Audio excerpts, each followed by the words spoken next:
যে বললে আমার বাবা জীবনই ফোন করেছিল। সেটা আমি এখনো বলছি, ছোট ঠাকুরপোই আমাকে ফোন করেছিল। তার মানেটা কি? আমি তো কিছুই বুঝতে পারছি না। আমিও তো বুঝতে এক মিনিট, তুমি বললে ছোট কাকা ফোন করেছিল। ছোট কাকা যদি ফোন করে তার মানে তো ছোট কাকা সুস্থ আছে। তাহলে তুমি কি করে বললে ছোট কাকি ইয়ে পুড়েছে? অপার কি করে? ছোট, তোর চালাকি ধরা পড়ে গেছে রে। ছোট ঠাকুরপো বাবাকে কাজ করতে পারেনি, গয়না হাতাতে পারেনি। গয়না? হ্যাঁ গয়না। আমি সব খুলে বলছি তোমাদের, তোমরাই ঠিক করো এর কি বিহিত করবে। ছোট ঠাকুরপো বাবাকে ফিরিয়ে আনতে যায়নি। তবে কেন গেছিল?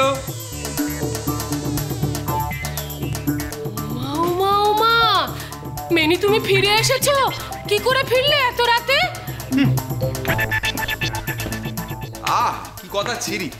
তুমি রাতে সবাইকে যদি ঝগড়া করতে পারো, আমি বাড়ি ফিরতে পারি না? ঝগড়া? আমি ঝগড়া করছি? এই তো করছো, কানের মাথা খেয়ে ফেলছো। আর রাতের অন্ধকার চলে গেছে, দিন আলো ফুটে উঠলো বলে এখন ঝগড়া করছি। ভালো হয়েছে, চলো চলো চলো, তোমায় বেরোতে হবে। আমি এই এলুম আমার কোথায় যাবো? বাবাকে খুঁজতে। হ্যাঁ দাঁড়াও, এখনই কেউ যাবে না। আগে সব দেখবো, শুনবো, বুঝবো।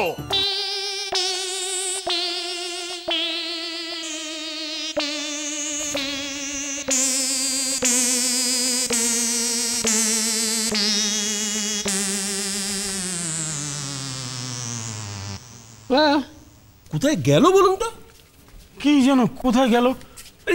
গ্রামে ফিরে গেল না তো? না না, তা যাবে না, তা যাবে না। আচ্ছা, আপনি কি সত্যি অলক্ষীর মামা? হ্যাঁ, কেন বলুন তো? কথা আছে না, নরনাং মাতলক্রম। আপনাকে দেখে কিন্তু মনে হয় না যাবেন অলক্ষীর মামা। হ্যাঁ, এইভাবে কি দাদাকে খুঁজে পাওয়া যাবে? তো কিভাবে যাবে সেটা বলবেন তো। আমিও তো খুঁজেছি, সব জায়গায় খুঁজেছি। না, তোমার ব্যাপারটা আলাদা। আমি তখন বললাম না। আমাকে বললেন? কি বললেন বলুন তো? ওই যে বললাম গাধা। কাকা, আপনি কিন্তু বারবার আমাকে গাধা গাধা বলছেন। না না, বারবার কেন? আমি কয়েকবার বলবো, তারপরে খরচের বলবো। আরে যেখানে সবচেয়ে বেশি আধার সেইখানে আমার দাদা আপেন খেয়ে পড়ে আছে। তো সবচেয়ে বেশি আধার কোথায় সেটা তো বলবেন। আমার পেছনে। আমি লজ্জিত অশ্বিনী। কেন? আমি গাধাকে অপমান করলাম। ওই যে পড়ে আছে ওইখানে, ওই যে।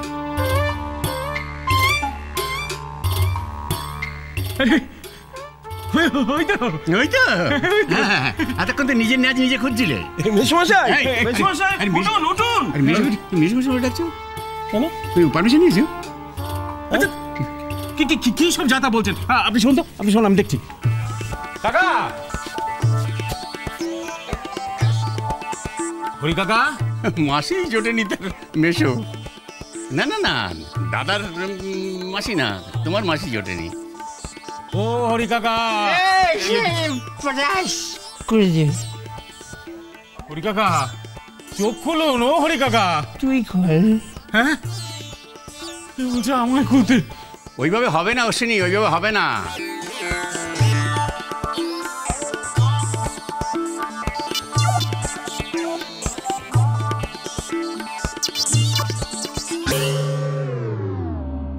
দাদা, যা দেখলে, যা শুনলে, কিছু বুঝলে কি?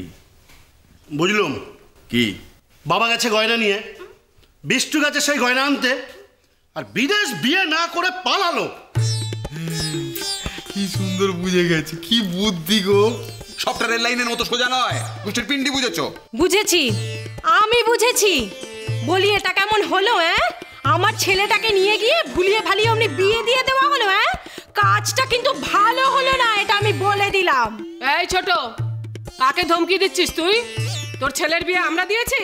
যে দিয়েছে আমি তার কথাই বলছি। আসুক একবার সে বাড়িতে, দেখাচ্ছি মজা। ছোট, তুই কিন্তু কথাটা ঘুরিয়ে দেবার চেষ্টা করছিস। আহা, এখন তো মাথা গরম করবার সময় নয়। আর কোন সময় করব? বিষ্টুটারও বিয়ে হয়ে গেল, আমার কিন্তু মাথা গরম হয়ে যাচ্ছে বলে দিলাম। মা, যদি আমার মাথা ঠান্ডা করতে চাও তো ননিকে এখানে ডাকো।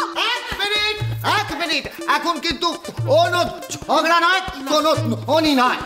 বলছি ওটা ভাই বাবা, দেখছো তো সকলের মাথা কিরকম গুলিয়ে গেছে। বলছি তুমি একটু বুঝিয়ে বলো না। আমি তো দাঁড়াও, আমি সব বলছি। কি বলবো? মরণ, তুই চুপ করে থাকবি, তুই কিচ্ছু বলবি না। কেন বলবো না? কেন বলবো না? আমার তো এখন আমাদের এটা দরকার, সেটা হলো ইয়ে করা দরকার, মানে ইষ্টুকে উদ্ধার করা দরকার। হয়ে গেছে বিষ্টুকে উদ্ধার করতে, আগে আমাদের গয়না উদ্ধার করতে হবে। আমি সব বুঝেছি। আরে বাবা, আমিও তো তাই বললাম। তুই তাই বললি? তুই তো বললি বিষ্টুকে উদ্ধার করতে হবে। আরে বিষ্টু তো ওদের শুধু বাবা মায়ের, আর গয়না আমাদের সকলের। বিষ্টু বিয়ে করুক, যাকে ইচ্ছে করুক, যা ইচ্ছে করুক, আমাদের দেখার দরকার নাই। আমাদের দরকার যাতে গয়না একটাও না কমে। বলছি ও বাবা একটা ছোট্ট জিনিস হারিয়ে গেলে আমাদের সকলের কত দুঃখ হবে বলো। কি আশ্চর্য! আমিও তো তাই বললাম যে ইষ্টুর বিয়েটা বন্ধ করা উচিত। তুমি নিশ্চয় এখন কিছুই বোঝো নি। বুঝেছি, মারবাটি রে চল। খালি চল। এই জন্যই তো এই চেহারা রয়ে গেল। ছোটবেলাতে কিছু খেতেই পারলে না, শুধু চল বেড়ে গেল। একটা কথা কিন্তু তুমি জানবে বাবা, ইয়ে টানলে ইয়ে আসে। কি আসে? কান টানলেই মাথা আসে। সেটা আমি জানি। হ্যাঁ, এই জন্যই বলছি যে ইষ্টুর বিয়েটা বন্ধ না হলে কিন্তু বাড়িতে গয়না আসবে না। আর বিয়েটা যদি হয়ে যায় সব গয়না ছোট। হ্যাঁ শোনো না, আমি বলছিলাম কি এখন গিয়ে কি আর বিয়েটা আটকাতে পারবে?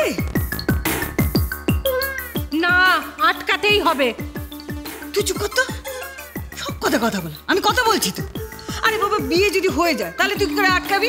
আরে বাবা, 7 পাকে ঘোড়া হয়ে গেলে তখন তুই কি করবি? বরণ করে ঘরে তুলে নিবি। তুই মা হয়ে এইটুকু পারবি না?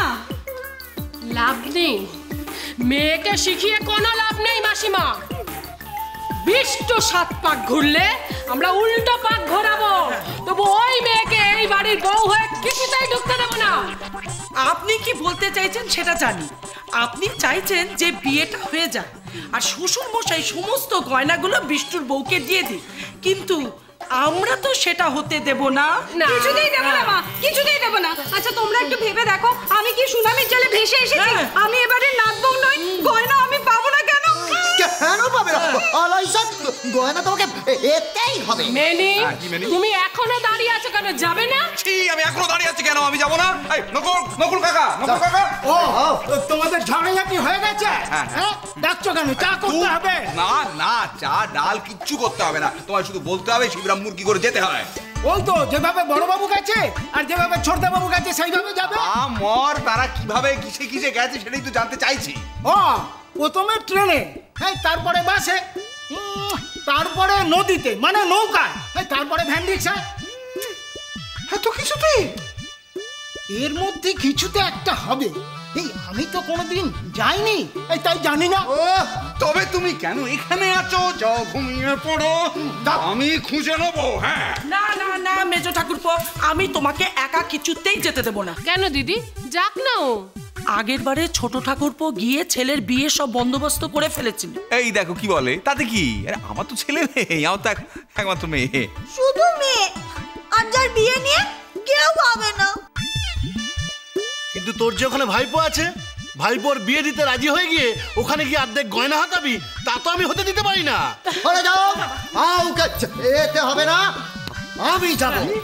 আমি যাব। কি বাবা, তোমার না ইয়েতে ব্যথা? কিসে? পায়ে ব্যথা। পা ব্যথা ঠিক হয়ে গেছে। স্বদেশ যাও, চোখে মুখে জল দিয়ে 5 মিনিটের মধ্যে রেডি হয়ে নাও। যেভাবেই হোক বিষ্টুর বিয়েটা আটকাতেই হবে। সংসার সুখের হয় রমণী।